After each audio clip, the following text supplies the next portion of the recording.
This podcast is brought to you in part by ChoiceRealtyConnect.com. Whether you're buying or selling home, condo, or any type of property, trust Amanda to help match you with up to 3 top agents in your area. ChoiceRealtyConnect.com.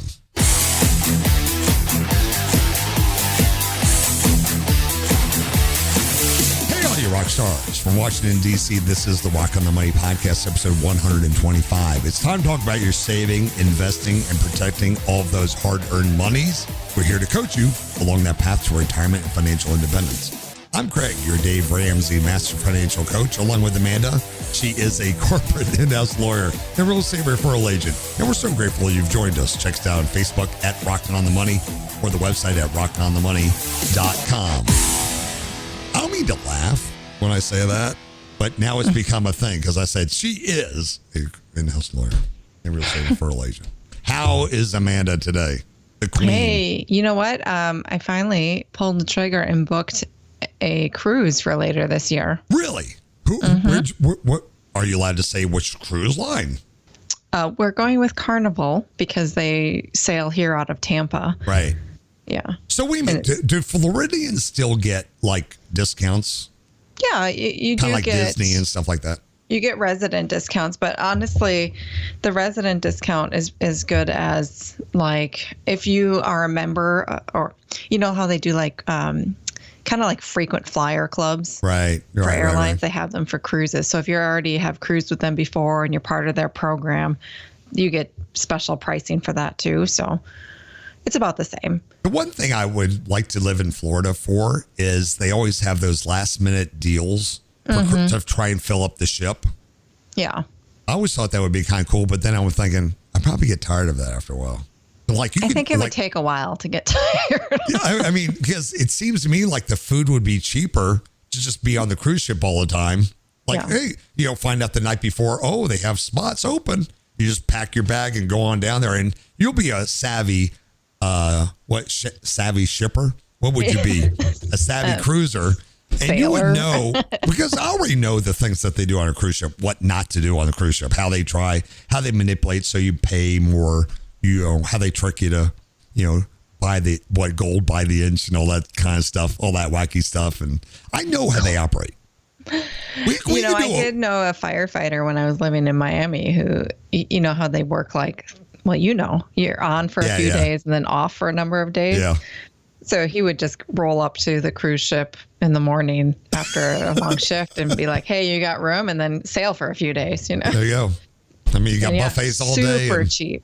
And you're going on Carnival, you said, right? Yeah.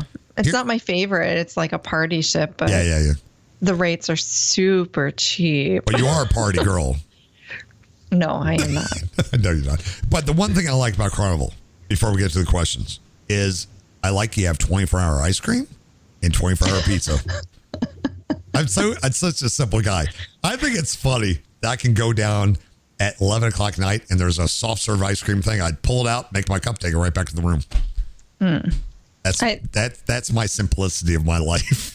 Yeah, I don't really eat ice cream. And I usually find that pizza that's just sitting under a lamp is not great. But I do like, all cruise ships have this, but I do like the craps table. Craps is the only game I play. Yeah. I love craps because the math is involved. Math is hard, but I got that down.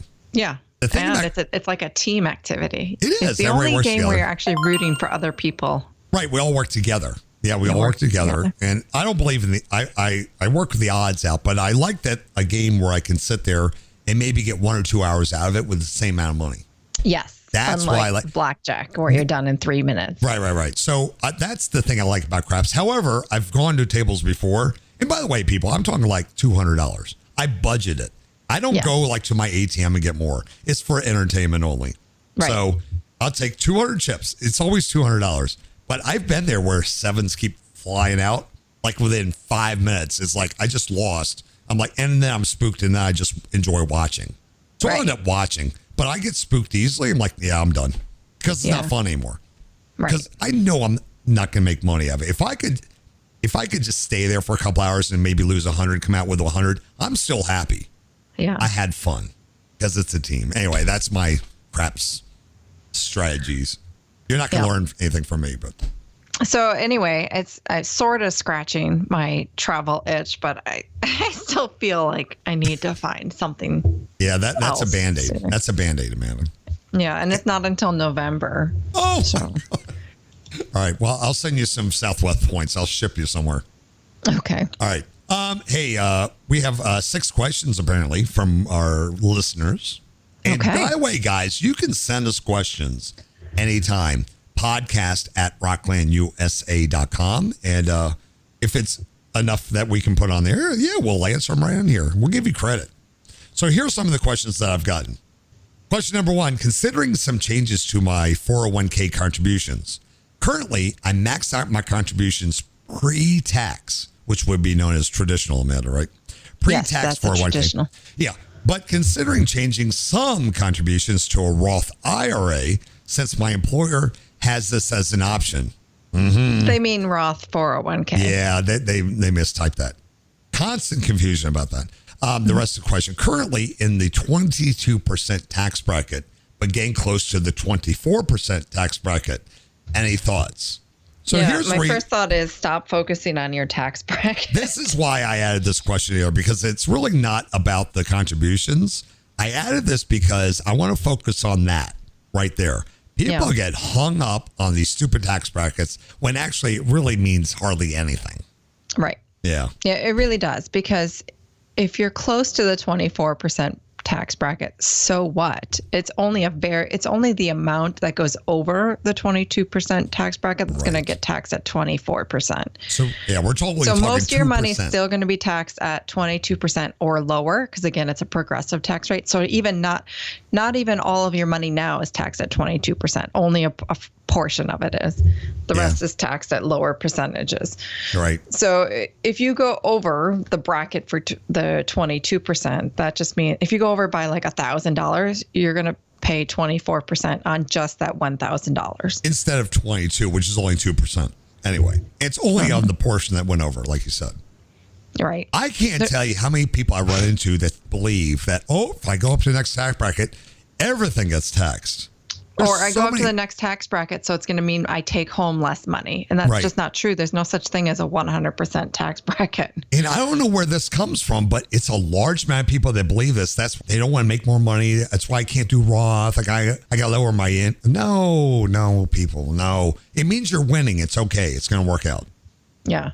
It means things are good. You want to go up in your tax bracket. I wish I was at that 24% tax bracket. Yeah. It means you're winning. Plain and simple. Yeah, people get hung up on that. It's trust me. Think about this, Amanda. All these rich people that are in the higher tax brackets. Do you think they made sure that this was going to be taken care of so they wouldn't have to pay more? It's all done. It's all done. Yeah. Politics is done a certain way for a reason, guys. The bigger thing is to make sure you're paying 0% tax bracket when you retire. Yes. Yeah. There you go. There you go. Yeah. Wouldn't that be cool? So I would change it to post-tax contributions, otherwise known as Roth. Right. And it's not a Roth IRA. It's still a 401k. It's just Roth contributions to your 401k. You can still have a separate Roth IRA as long as your income level allows. If that was your only income, guess what bracket you're in, Amanda? 0. Right. When you retire. Right. Because it's already been taxed. It's tax-free. Question number 2. I am curious, how many of the folks in this group reallocated their investments after the crazy, awesome year we had? They're talking about last year, how much we made last year, and now they want to move their stuff all over the place. Did we get responses from our Facebook friends? No, I didn't post it publicly because I was afraid of a bunch of bad answers. Because there's one thing that we don't like to do, and you shouldn't have to do this. You shouldn't have to move anything around. Yeah. And the reason I say that is, guys, we promote the S&P 500 index fund. It stays. You don't change that. And then all your other funds that you have on top of that are ones that you should have picked that outperform the S&P 500. And this is historical, short, long, medium term. It doesn't matter. So if you think about long term, Amanda, we've been through wars. We've been through 9/11. We've been through an economic crisis. All this stuff. Yes, we're under a pandemic. But if you compare all the things we've been through in life, Korean Wars, World War II, all this stuff, the S&P 500 over time keeps going up. So yeah.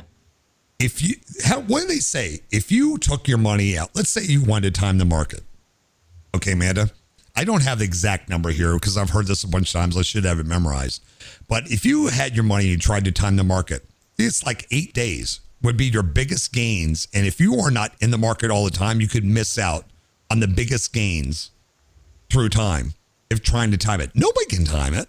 If everybody could time the market, Amanda, the money would be flowing in and out of funds all day long. And yes, it is, but it's a different situation. But leave it in there. Don't touch it. Keep putting in. When the markets go down and your funds go down, that's when it's time to increase your contributions. You're buying low, so you're buying the shares of a mutual fund at a lower price. So those will catapult even further later on when the recovery happens. Over time, Amanda, stocks always go up, which means mutual funds are based on stocks. They will always go up over time. That's it. Unless we have an economic collapse of the world, Amanda, in America. Yeah, in which case we have bigger problems than our retirement funds. Yeah, your 500 biggest companies, including Microsoft, Apple, a lot, if they collapse, we got bigger problems. So that's just plain and simple. I hate to make it that simple, Amanda, but it is that simple. People put way too much energy and worry into this. They just need to put their money in there, keep contributing, and move on with their day. The number one reason people don't have any money in retirement, Amanda, is they don't put money in there. It's not which funds they pick. It's they're not putting money in there. That's right. The number one reason people don't have money for retirement. People, please keep it simple. Please keep it simple. You'll be fine. All right, question number 3. It's funny how the last episode I kept using the word GMC Yukon. It's because of this question. I've seen this ad on TV, and here's what I do, Amanda, with vehicle ads. I see these things for 0%. And if you look carefully, it's all that fine print. The nice thing about 4K TVs is you can actually read the fine print now.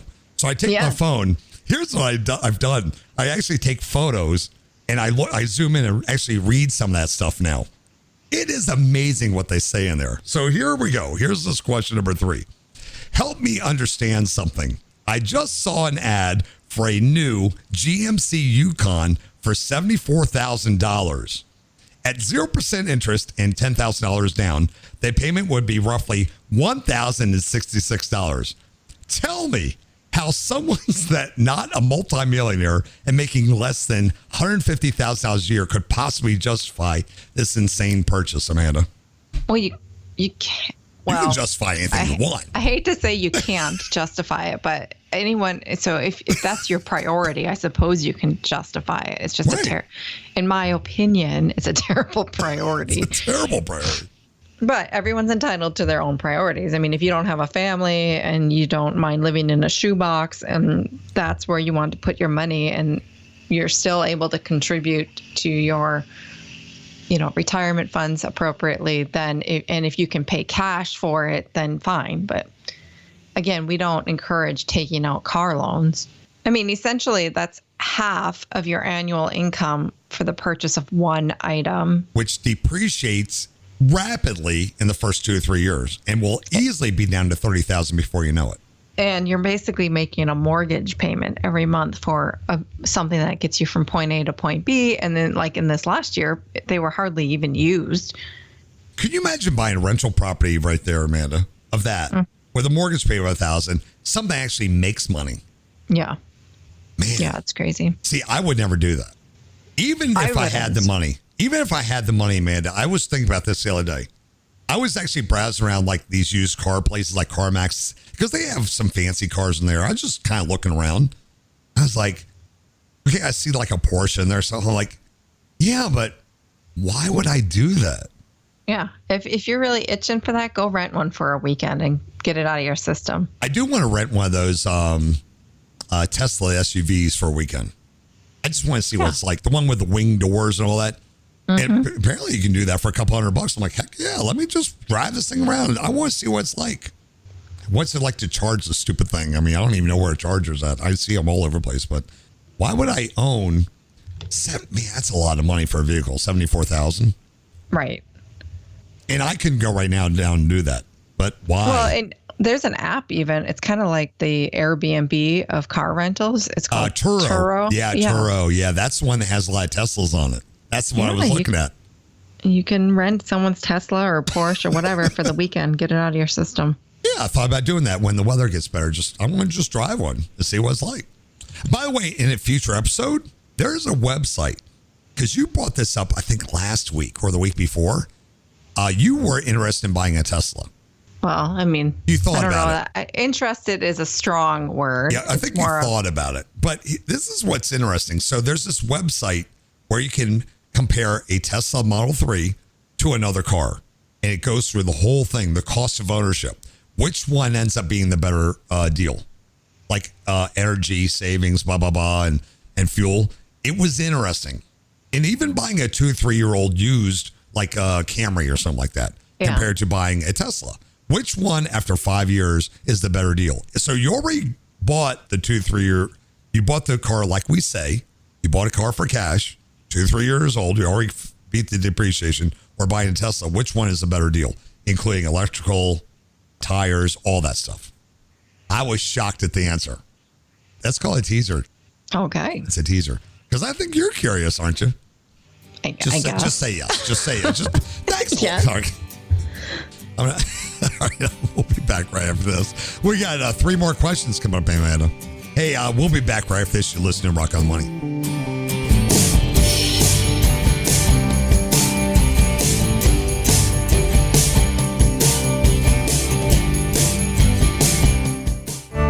Hey there, rock stars. Amanda here with ChoiceRealtyConnect.com. Are you about to sell your home or excited to buy your first or next home? I'll be honored to help you find an expert to work with you in your local area. At ChoiceRealtyConnect.com, I'll help match you with up to 3 qualified licensed agents that specialize in your specific market. Choice Realty Connect serves every zip code in all 50 states with a network of 15,000 top-rated agents that are ranked within the top 5% for sales.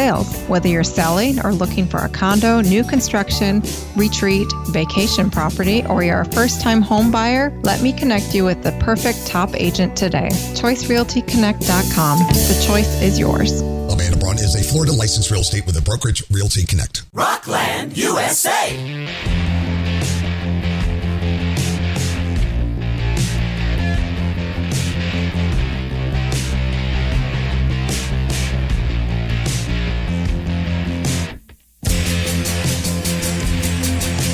Welcome back to Rock on the Money with Amanda and her assistant, Craig.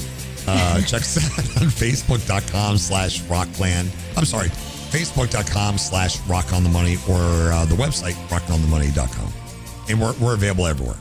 So if you happen to be watching us or hearing us on YouTube or all these places, you can go to RockOnTheMoney.com and subscribe to Spotify or wherever you're finding us. The problem with podcast, Amanda, is we have no idea exactly how many people are listening, because it gets replicated. Even though I post it, it grabs it from our server.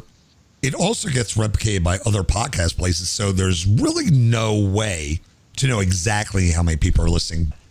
What's interesting, in the last month or two, our listener numbers are going back up. And I think it's because of the opening up of America.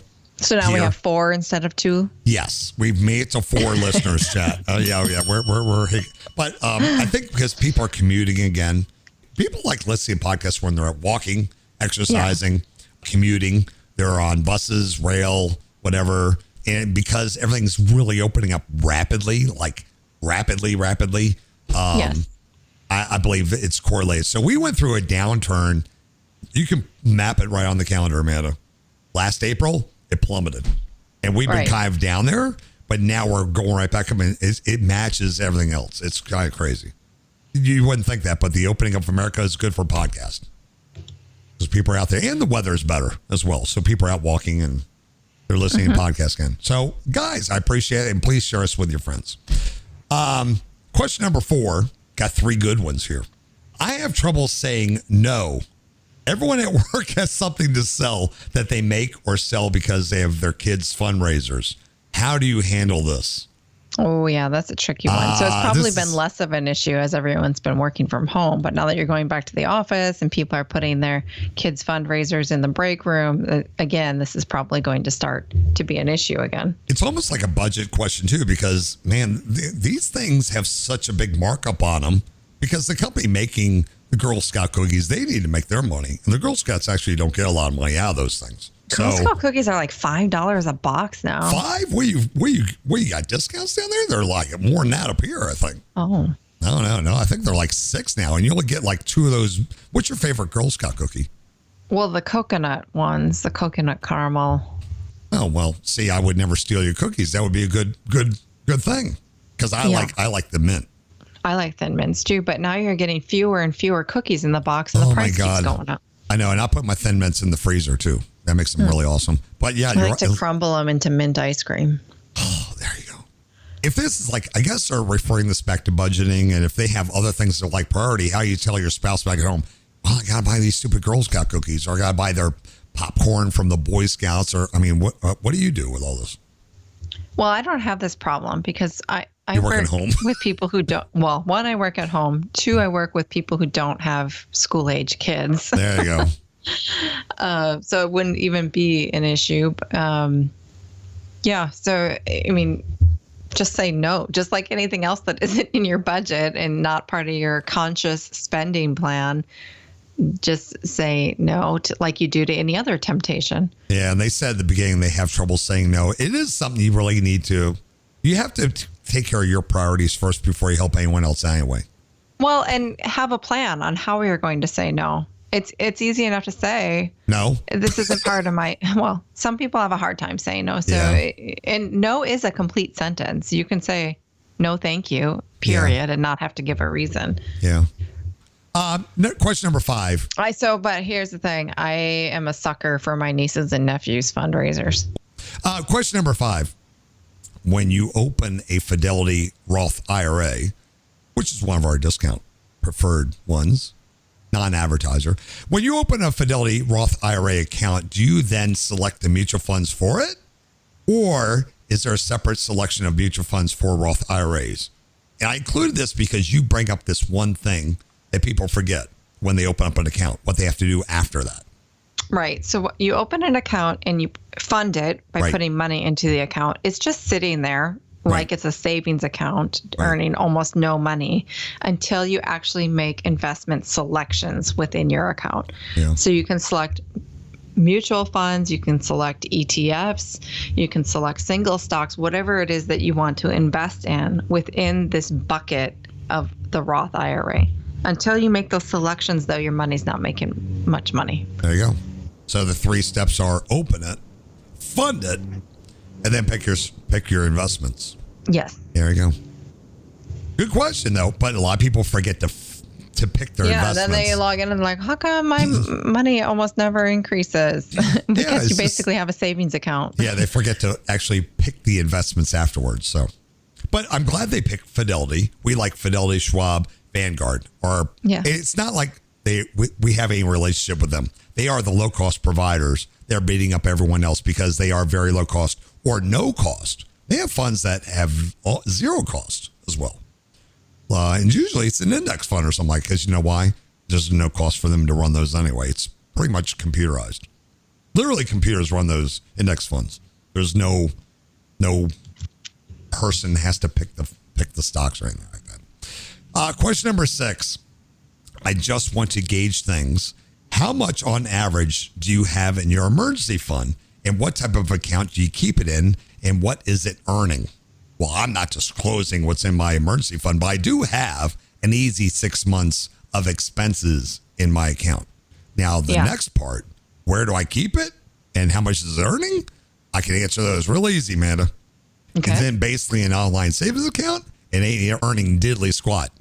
So mine's in an online savings account, and it's earning between 0.5 and 0.7% interest. Are we up to that now? I haven't even looked. 0.5 is the standard. I think we're in the same location, so. Yeah. Yeah, I think it is going up. Oh, interest rates are going up a little bit. Yeah, so yeah. But yeah, basically, in my opinion, that's diddly squat. That's my technical term now. It's exponentially more than if you left it in your brick and mortar savings account, which is earning 0.01%. Yeah, please, guys. You need to learn how to get away from those banks that are down the street. Yeah, and learn so it's how to do 50 online. times as much interest as your bank on the street. Yeah, it's 2021, and you can actually deposit your checks with a cell phone. Take a photo of it. You don't need to go. And Schwab offers high yield interest savings accounts, and you can submit just with your cell phone. Right. And have ATM access. Right. ATMs are all free all over the place. It's a network. You don't need to be going to these brick and mortar banks anymore. Who are you with? Will you disclose what online bank you're with? Yeah. So I use Marcus by Goldman Sachs. Marcus is great, guys. Mm-hmm. It's by Goldman Sachs. I've heard that's kind of a big company. Yeah. So it's backed by a big firm, and it's going to be fun, guys. All right. That was great, Amanda. Appreciate it. And we'll see you again next week. All right. Thanks, Craig. All right. You can find Amanda on Instagram and Twitter at Agile Amanda. And you can find me on all of your favorite social media platforms at Rockland USA. Don't forget to check out the website and subscribe to the podcast. All the links are right there on the front page, rockonthemoney.com. Please subscribe and leave comments to our podcast on Apple, Google, Spotify, or even your favorite app that you got right there on your phone. Those help us out a lot. If you're ever looking for a specific topic or content that we've produced over time, just go to the website and in the search bar, just type in your topic, be it 401k, stimulus check, or anything, and everything comes right up for you. We have so much gratitude that you've taken the time out of your day to listen to our podcast while you're walking, driving, traveling, or whatever you're doing. Please send us an email. Let us know how you're doing out there. Podcast at rocklandusa.com. So long, everybody. Thank you very much again. We'll see you again next time. America's Rockland USA. All opinions expressed by the host are solely their own and do not reflect the views of any company, affiliates, or advertisers. Investments or strategies mentioned in the show may not be suitable for you. Before acting on any information in the show, you should consider whether it is suitable for your particular circumstances and strongly consider seeking advice from your own financial or investment advisor.